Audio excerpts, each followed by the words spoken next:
В небольшой деревне у края леса жила старушка Мария Петровна. Ее знали все односельчане. Она была доброй, тихой женщиной, которая никогда не проходила мимо бездомного животного. За многие годы возле ее дома появилось много собак. Одних она находила щенками в канаве, других ей приносили люди, которые больше не могли за ними ухаживать. Мария Петровна давала им еду, лечила, строила будки и старалась подарить каждому питомцу тепло. Собаки были для нее не просто животными. После смерти мужа и того, как дети разъехались по городам, именно они стали ее семьей. Каждого пса она помнила с самого детства, знала характер, привычки и даже маленькие особенности. Она разговаривала с ними как с родными, а они встречали ее у калитки каждый день. Но постепенно в деревне начали появляться недовольные люди.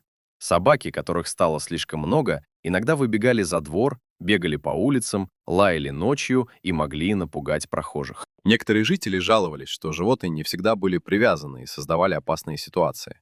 Они несколько раз просили Марию Петровну что-то изменить, но старушка не могла просто отказаться от тех, кого спасла.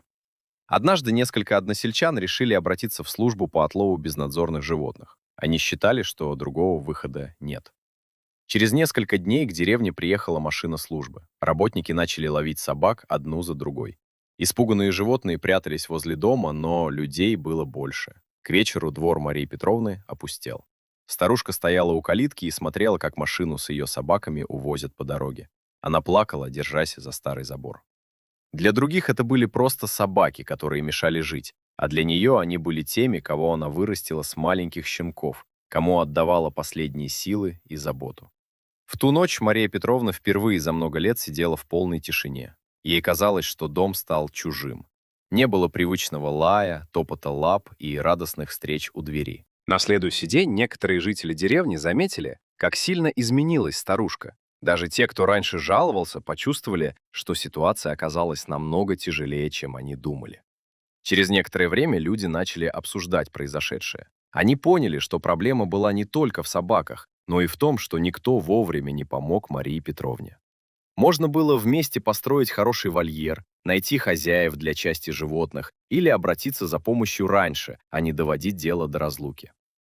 История старушки Марии Петровны стала для деревни уроком. Люди поняли, что забота о животных требует не только доброго сердца, но и ответственности. А любовь к тем, кого приручили, нельзя измерять словами. Для одной старушки эти собаки были целым миром, и потеря каждого из них оставила в ее душе глубокий след.